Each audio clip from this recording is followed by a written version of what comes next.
Hi guys, I'm here with Craig Griffiths, actually my schoolhood friend.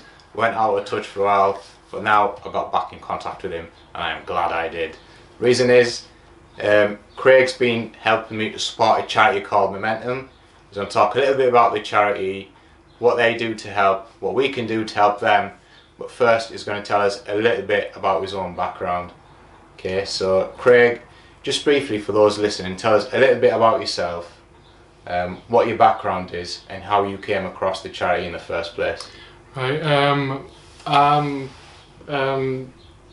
I suffered a brain injury when I was about 2 weeks old. I was abused by my birth mother. She dropped me on the floor and then obviously kicked me in the head, which left me with a physical disability.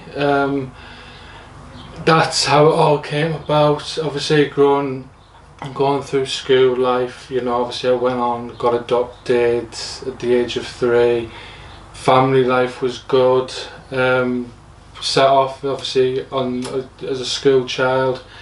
Primary school was okay up until the point of about year 5, year 6, where obviously I'd get bullied because obviously I'd look different or speak different, and then it sort of like the bullying escalated when obviously I got to secondary school, and secondary school became quite a tough, horrible experience for me personally. I'd have people again call me names, hurtful names, people try and trip me up on stairs, and again school just became a terrible place. Obviously we left school at the age of 16 and for whatever reason I started to notice changes within myself and how my mindset was, the way I think, how I looked at the world. Yeah. And that sent me off on a downward spiral, and I fell into the wrong crowd, as we say. Yeah. And I became this person that I didn't understand myself. So as a way out, I started taking drugs, which I hold my hands up, not proud of it. Yeah. But at that time in my life, I thought that was the only thing. Kind of like how you dealt with it, like to get you a way out of what you were experiencing. Everything that was going on. Yeah. After 2 years of taking drugs, I suddenly, it was just one day, it was just like I woke up and thought, you know what, this isn't for me. Let's stop this. Let's just see how life goes. And obviously,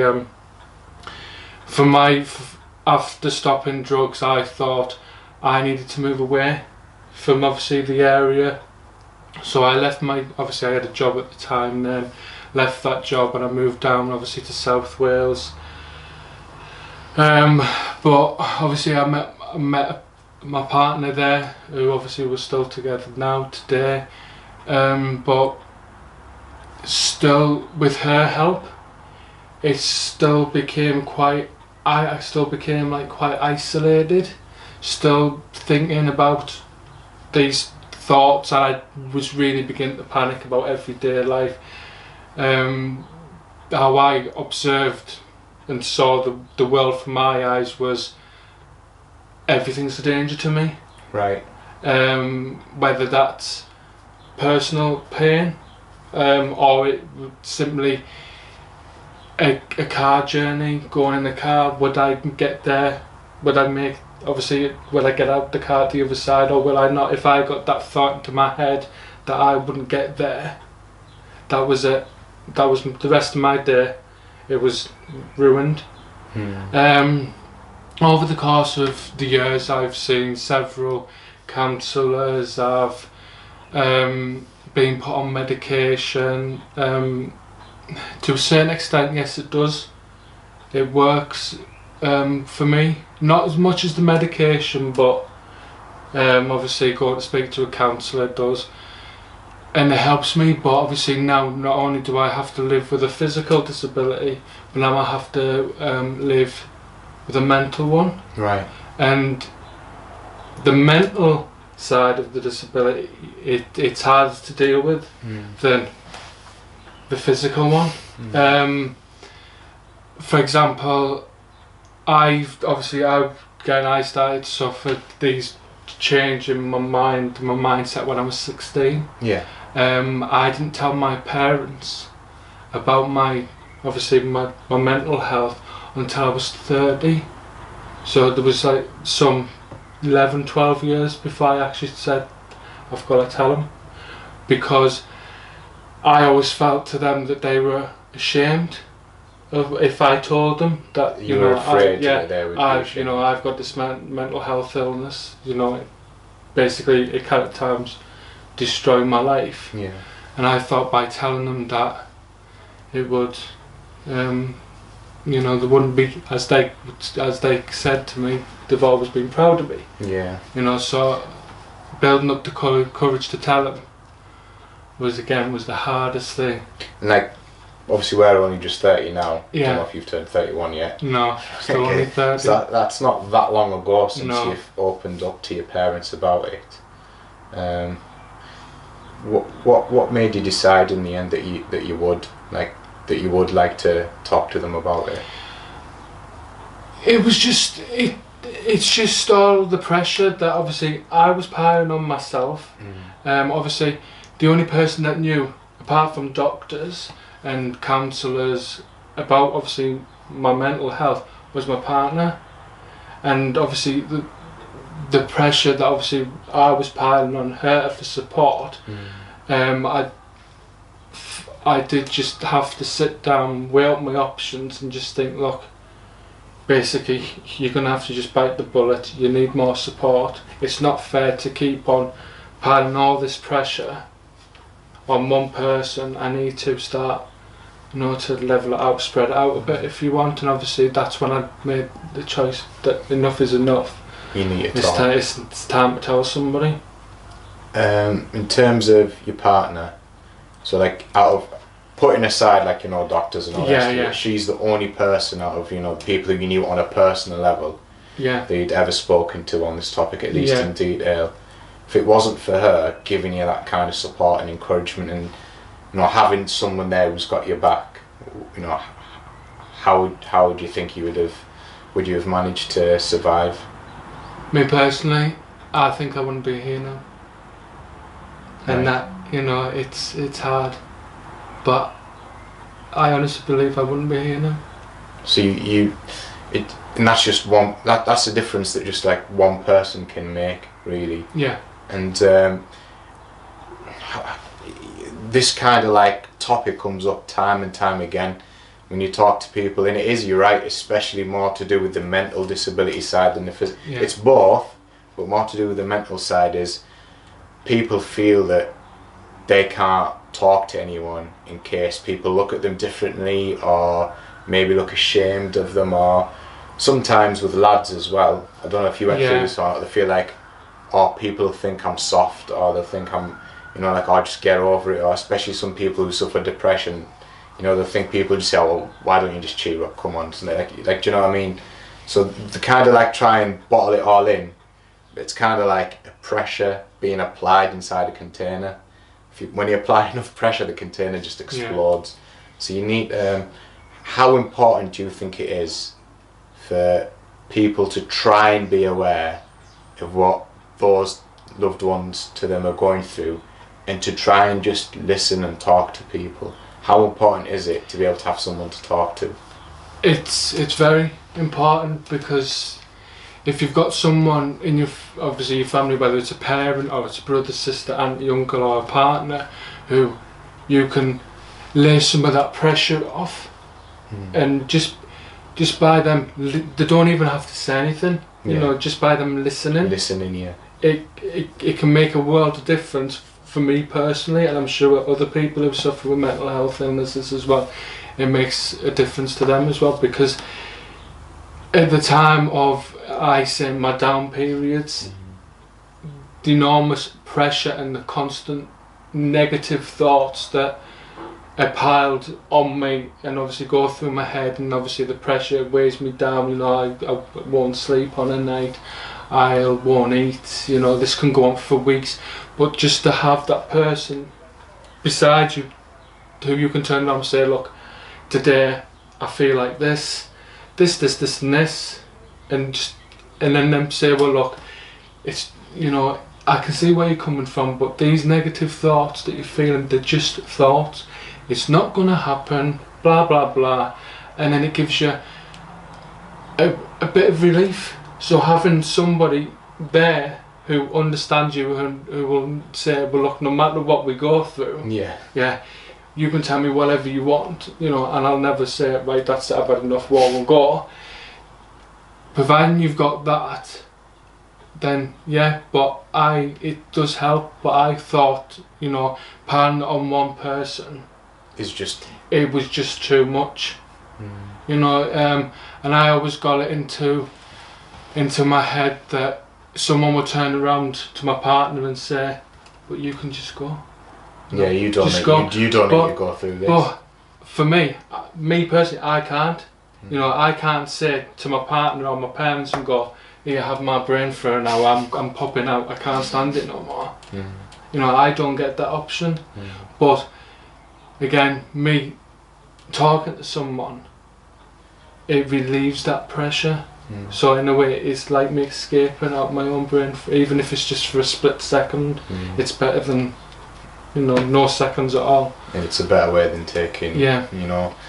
So where does Momentum come into all of this? How did you first hear about them, and how have they been able to help? Well, I got in contact with Momentum, obviously through the job centre, because I haven't worked now for some considerable time. I think it's about 10, 11 years I haven't worked, but I've always wanted to, you know, be able to support my family, this, that and the other.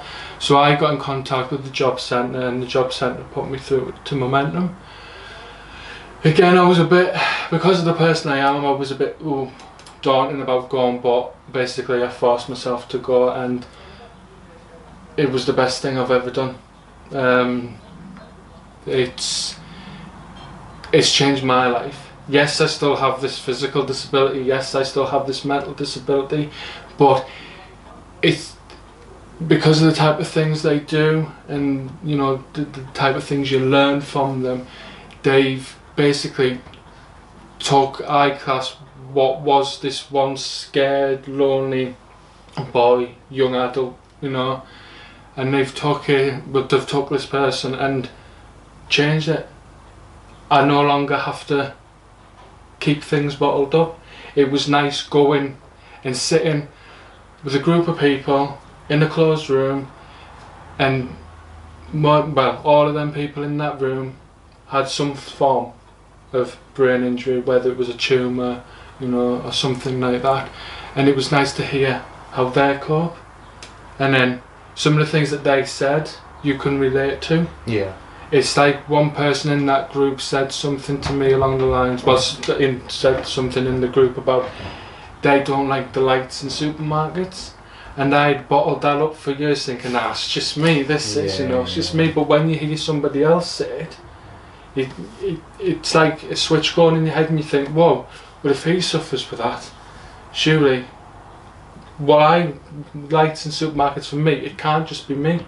It's actually nice to have somebody in that room that understands what you go through, and the people in that group at the time became quite a close, you know, knit group. And it's obviously with Momentum themselves, the people who work there, it's the support that you get off them, and just the general understanding how, you know, how yes, you might have this brain injury for whatever reason, but you're no different from like you or, you know, someone off the street, and you can live a normal life, and that's what they teach you, as well as trying to help you get back into work.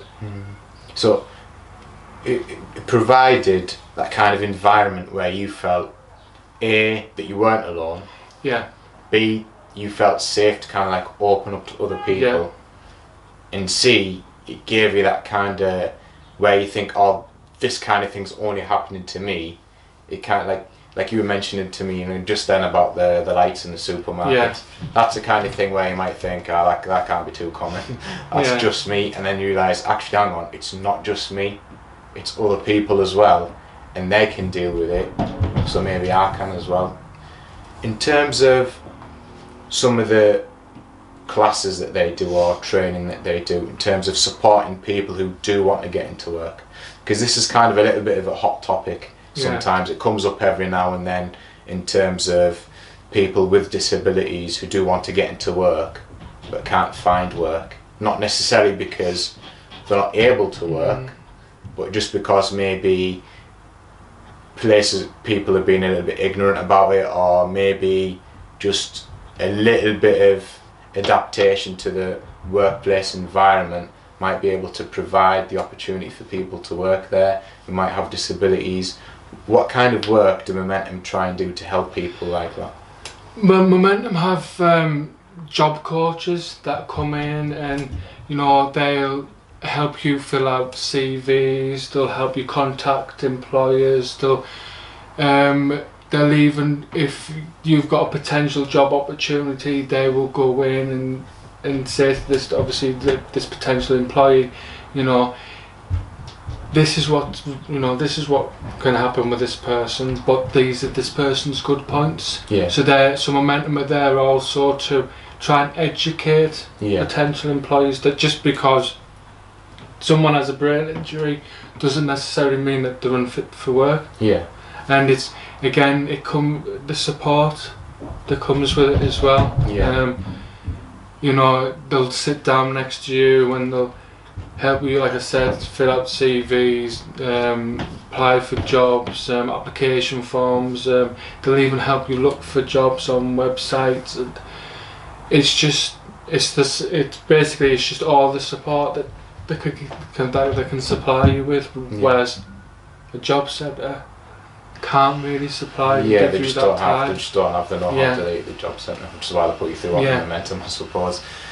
In terms of, obviously there's going to be quite a few people watching this video, right? Some of them will have listened to you just then. Maybe they've got mental disabilities, physical disabilities themselves. Yeah. Maybe they're at the stage of their life that you were at a few years back, where they just feel like, I need to talk to someone, but I haven't, or they're trying to find a way out and they've maybe gone down the wrong route, let's just say. Or what message, what advice have you got for them? What would you just want to say to people who maybe were in the same situation that you were in a few years ago? What would you like to say to them?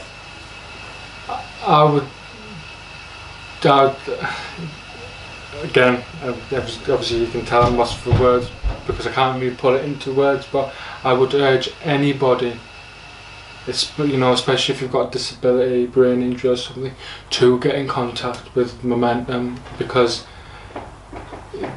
they do change lives. They have, basically, like I've already said, they have changed my life, and I would urge anybody to just get in contact, take that step, and you won't look back afterwards. No. In terms of, like, a lot of people out there, maybe they don't have disabilities themselves, right, but not out of bad intention, just out of maybe lack of education or ignorance or whatever. They may be wanting to help, but they don't know how to, right? So for example, like, obviously, like, I've known you throughout junior school and senior school. I've always just assumed that you were born with this condition, and that you were alright with it, basically. That's what I've always assumed. And like, seeing you playing football, going in some dirty slide tackles, right? Just, like, we used to talk all, like, about football and Man United and Middlesbrough and all the rest of it, and I just never imagined that you would be going through any of this kind of thing. And yet there'll be people out there who maybe have a friend or a colleague at work or a relative who might be going through the same thing, who's maybe wanting to talk to someone but just doesn't feel like they can. What kind of advice would you give people? Or I know it's a tough question, this one. But like, how, like, the way your partner is with you. Like, what would you like to see, not just like with disabled people, but in the general community in the UK? What would you like to see people do in terms of attitude, in terms of maybe helping out the charity itself, like donating or volunteering, or just maybe trying to talk to people a little bit more, like just ask them how they're doing. If you ever need to talk, I'm here, etc., etc. Yeah, it's just general support, you know, that obviously can make a world of difference to people's lives. Again, obviously through my partner, through my parents, through people from Momentum, just someone just to understand, you know, because without that understanding, you know, the world can become dark, small, but it's just mainly support. Moral support. Yeah, and don't walk away. Yeah. You know, or if you see someone in the street with, you know, a disability, you know, don't pretend that you don't see him, and you know, just blank them. Yeah, because 9 times out of 10, you can guarantee that that person with that disability notices that you've just basically blanked them. Yeah. And it's not a nice feeling. Just a general hi or morning, or you know, it can make a world of difference. Yeah. Yeah. Like actually, just from like with it being like Ramadan and maybe some Muslims watching this as well, like from our perspective Islamically, like we're talking about charity, and it's not always about giving money, is it? No. Like sometimes listening to someone, talking to someone, volunteering your time, whether it's for Momentum or other charities as well, where they accept people to volunteer their time and go and do some work. Even like actually in one of the hadith it says smiling at someone is a form of charity as well. You know, sometimes like someone's feeling down, you smile at them, that's a form of charity as well. So guys, there's going to be links at the bottom of the video. If you want to support Momentum, there's going to be a link to donate through the Dusk Till Dawn challenge towards Momentum. If you want, you can check out their website, you can check out Craig's website, all the social media links are there, find out more information from them. Alternatively, you can volunteer, get in contact with them and ask if you can volunteer. If you want to donate, you can donate online in the links like I've said, or alternatively you can try and take the Dawn Till Dusk challenge yourself. See if you can just go one day without food or water, tailor it to your ability, and stay safe. Don't come around blaming me if anything goes wrong. Stay safe, try and fast one day from dawn till dusk, see what it's like to go through hardship yourself, get yourself sponsored for it, donate that money online. There's several ways you can help. It's not all just about giving money out your own pocket. You can do challenges, you can just spread the word. There's videos on the social media promoting information, make sure that information gets to as many people as possible. Share videos, share statuses, raise awareness, talk to people, smile at people, just be there for someone. So Craig, thanks a lot for your help. Right. Take this guy's advice, by the way. I'll tell you a story of when I never took his advice and I paid the price for it, right? When we were in junior school, we were Man United fans. Yeah, we were. Yeah. Right? And we live in Middlesbrough. In that year, Eric Cantona did his Kung Fu kick and he got suspended, and it went to the last day of the season where Man United had to win if they wanted a chance to win the league. And Middlesbrough were in Division 1, the league below, and they could have got promoted on that last day as well. And Craig told me, he said, Baz, if Man United don't win the league and Middlesbrough get promoted, don't come to school on Monday. I remember that advice. If Man United don't win the league on the weekend and Middlesbrough get promoted, do not come to school on Monday, right? He skived off, right? My dad's a doctor, so I tried, but I couldn't. I come to school on Monday, and the whole school just bullied me. Like even my friends, they were bullying me about Man United not winning the league and Middlesbrough getting promoted, and I just stood in the middle of the playground and cried. So that's what happened to me when I didn't take his advice, right? Make sure you listen to him, take it on board. He's been through there himself. He's been in the dark place himself. He's found his way out, and you can find your way out as well. So guys, please help support Momentum. Thanks a lot for listening. Cheers. Bye. Thanks Craig. Cheers.